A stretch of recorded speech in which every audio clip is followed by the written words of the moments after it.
साथियों, इस समय नवरात्र का पर्व चल रहा है और ऐसे पावन दिनों में मुझे मां समोलेई और मां रामोचंडी की इस भूमि पर आप सभी के दर्शन का सौभाग्य मिला है। यहां बहुत बड़ी संख्या में माताएं बहनें भी पहुंची हैं। आपका आशीर्वाद ही हमारी शक्ति है। मैं आप सभी जनता जनार्दन को नमन करता हूं। भाइयों और बहनों, 1.5 साल पहले विधानसभा चुनाव के समय ओडिशा के आप लोगों ने एक नए संकल्प के साथ आगे बढ़ने का प्रण लिया था। ये संकल्प था विकसित ओडिशा।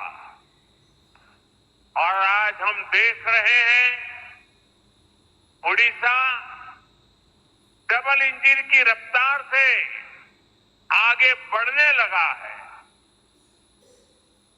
आज फिर एक बार ओडिशा के विकास के लिए,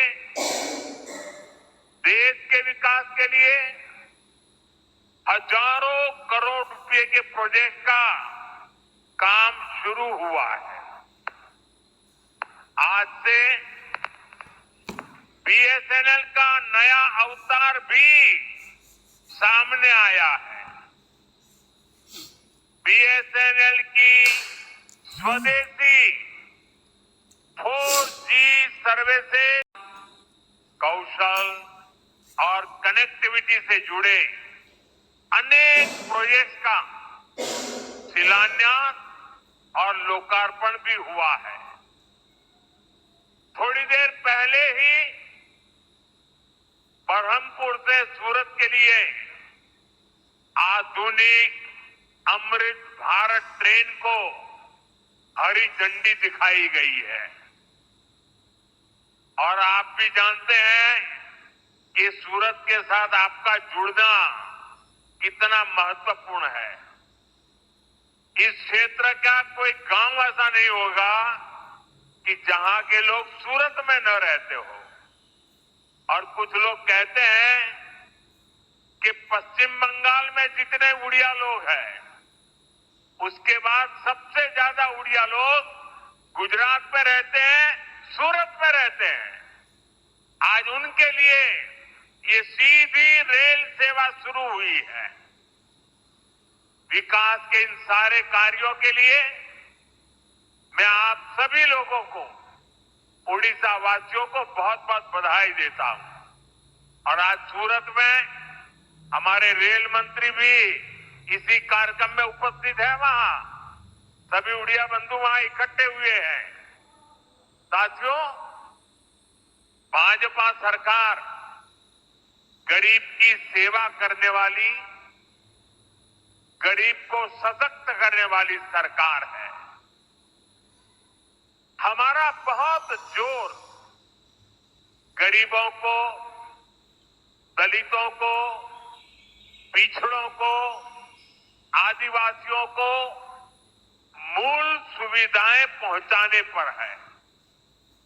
आज इस कार्यक्रम में भी हम अंत्योदय गृह योजना के लाभार्थियों को स्वीकृति पत्र सौंपने का अवसर मिला। जब एक गरीब परिवार को सूरत में रहते हैं, आज उनके लिए ये सीधी रेल सेवा शुरू हुई है। विकास के इन सारे कार्यों के लिए मैं आप सभी लोगों को, ओडिशा वासियों को बहुत बहुत बधाई देता हूं। और आज सूरत में हमारे रेल मंत्री भी इसी कार्यक्रम में उपस्थित है। वहां सभी उड़िया बंधु वहां इकट्ठे हुए हैं। साथियों, भाजपा सरकार गरीब की सेवा करने वाली, गरीब को सशक्त करने वाली सरकार है। हमारा बहुत जोर गरीबों को, दलितों को, पिछड़ों को, आदिवासियों को मूल सुविधाएं पहुंचाने पर है।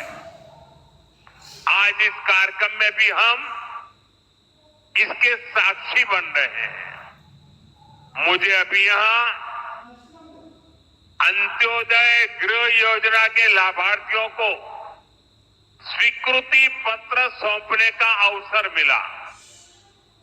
जब एक गरीब परिवार को पक्का घर मिलता है तो वर्तमान ही नहीं, भावी पीढ़ियों का जीवन भी आसान हो जाता है। हमारी सरकार अभी तक देश में 4 करोड़ से अधिक गरीब परिवारों को पक्का घर दे चुकी है। ओडिशा में भी हजारों घर बनाने का काम तेजी से चल रहा है।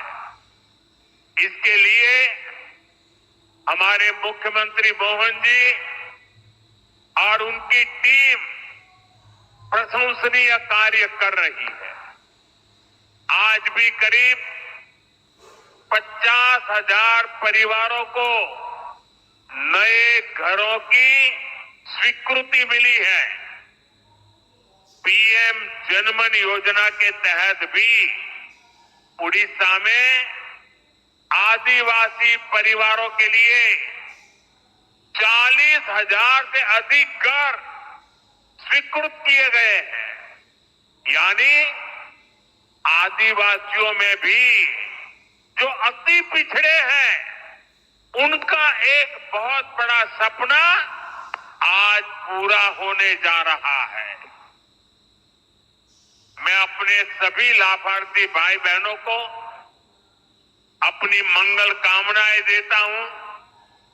साथियों, उड़ीसा के सामर्थ्य पर, उड़ीसा के लोगों की प्रतिभा पर मुझे हमेशा से बहुत विश्वास रहा है। प्रकृति ने ओडिशा को बहुत कुछ दिया है।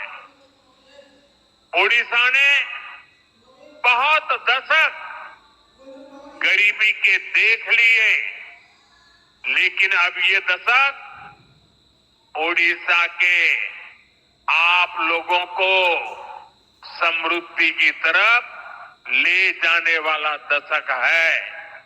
ये दशक उड़ीसा के जीवन में बहुत महत्वपूर्ण है और इसके लिए हमारी सरकार बड़े बड़े प्रोजेक्ट्स उड़ीसा में ला रही है। केंद्र सरकार ने हाल में ही ओडिशा के लिए 2 सेमीकंडक्टर यूनिट की मंजूरी दी है। पहले कोई सोच भी नहीं सकता था कि सेमीकंडक्टर जैसी आज की दुनिया की लेटेस्ट टेक्नोलॉजी वाली इंडस्ट्री कभी असम में लग सकती है, कभी उड़ीसा में लग सकती है, लेकिन यहाँ के नौजवानों का सामर्थ्य है कि आज ऐसी ऐसी इंडस्ट्री आपके यहाँ आ रही है। चिप बनाने के लिए ओडिशा में सेमीकंडक्टर पार्क भी बनने जा रहा है। वो दिन दूर नहीं जब छोटी सी चिप जो आपके फोन, टीवी, फ्रिज, कंप्यूटर, गाड़ी, ऐसी अनेक चीजों में अब चिप के बिना उस कोई भी इंस्ट्रूमेंट वो जान ही नहीं रहती, जान चली जाती है। सारी जान उस चिप में ही होती है और वो छोटी सी चिप जो इन सारे डिवाइसेस में उपयोग होती है, वो अब हमारे ओडिशा में बनेगी। जरा जोर से बोलिए जय जगन्नाथ। हमारा संकल्प है कि चीप से लेकर शीप तक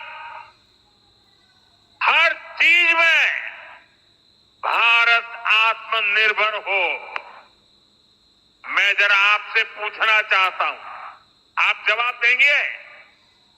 मैं पूछूं तो जवाब देंगे? पूरी ताकत से देंगे?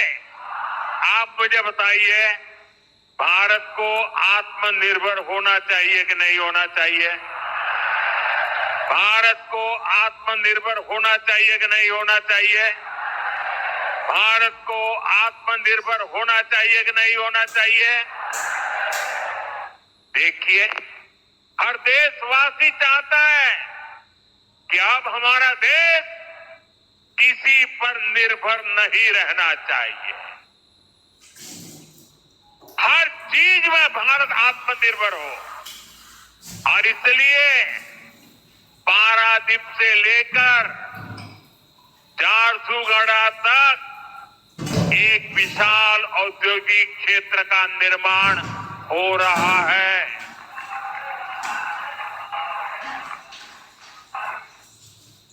भाइयों और बहनों, जो भी देश आर्थिक रूप से सशक्त होना चाहता है, वो शिप बिल्डिंग यानी बड़े बड़े जहाज निर्माण पर बहुत बल देता है। व्यापार हो, टेक्नोलॉजी हो या फिर देश की सुरक्षा, शिप बिल्डिंग से हर जगह फायदा होता है। अपने जहाज होंगे तो संकट के समय दुनिया के साथ आयात निर्यात में रुकावट नहीं आएगी। इसलिए बीजेपी की हमारी सरकार ने एक बहुत बड़ा कदम उठाया है। हमने देश में ये बड़े बड़े जहाज बनाने के लिए, शिप बिल्डिंग के लिए 70,000 करोड़ रुपए का पैकेज मंजूर किया है। इससे भारत में 4.5 लाख करोड़ रुपए का निवेश आएगा। ये पैसा स्टील, मशीनरी, इलेक्ट्रॉनिक और मैन्युफैक्चरिंग से जुड़े अनेक छोटे, लघु, कुटीर ऐसे उद्योगों तक पहुंचने वाला है। इससे सबसे बड़ा लाभ मेरे नौजवानों को, मेरे देश की बेटे बेटियों को होने वाला है। इससे लाखों नई नौकरियां बनेगी। इसका बहुत अधिक लाभ हमारे उड़ीसा को होगा। यहाँ की इंडस्ट्री, यहाँ के नौजवानों को इस रोजगार का लाभ फायदा होगा।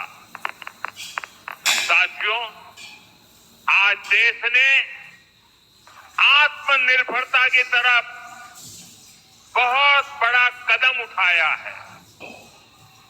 जब टेलीकॉम की दुनिया में 2G, 3G, 4G जैसी सेवाएं शुरू हुई तो उनमें भारत बहुत पीछे रह गया था। और क्या चल रहा था वो भी आपको मालूम है। सोशल मीडिया पर कैसे कैसे चुटकुले चलते थे, 2G, 3G और फिर पता नहीं क्या क्या लिखा जाता था। लेकिन भाइयों बहनों, 2G, 3G, 4G इन सारी सर्विसेज की टेक्नोलॉजी के लिए भारत विदेशों पर ही निर्भर रहा। ऐसी स्थिति देश के लिए ठीक नहीं थी। इसलिए देश ने संकल्प लिया कि टेलीकॉम सेक्टर की ये जरूरी टेक्नोलॉजी देश में ही विकसित हो। हमारे लिए गौरव की बात है कि हमारे बीएसएनएल ने अपने ही देश में पूरी तरह स्वदेशी 4G टेक्नोलॉजी विकसित कर ली है। अपनी मेहनत किसान को अपनी फसल की कीमत का पता लगाने में, किसी मरीज को टेलीमेडिसिन के जरिए आयुष्मान आरोग्य मंदिर से भी देश के बड़े से बड़े डॉक्टर से सलाह लेने में बहुत सुविधा हो जाएगी। इसका बहुत बड़ा फायदा जो सीमा पर तैनात, हिमालय की चोटियों पर खड़े, रेगिस्तान में खड़े हमारे फौजी भाई बहनों को भी होगा।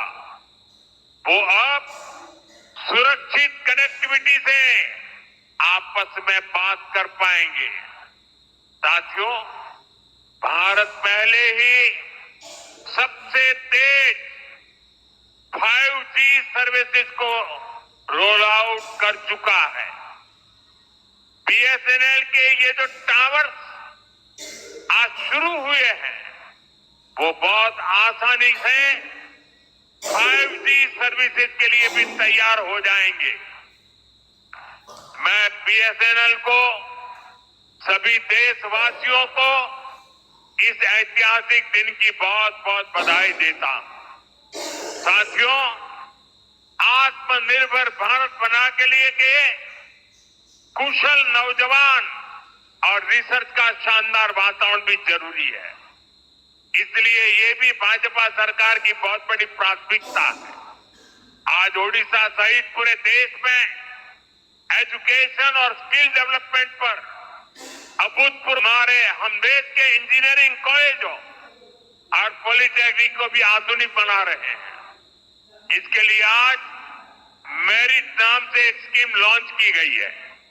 इस स्कीम के तहत टेक्निकल एजुकेशन देने वाले संस्थानों पर हजारों करोड़ रुपए खर्च किए जाएंगे। इससे हमारे नौजवानों को अच्छी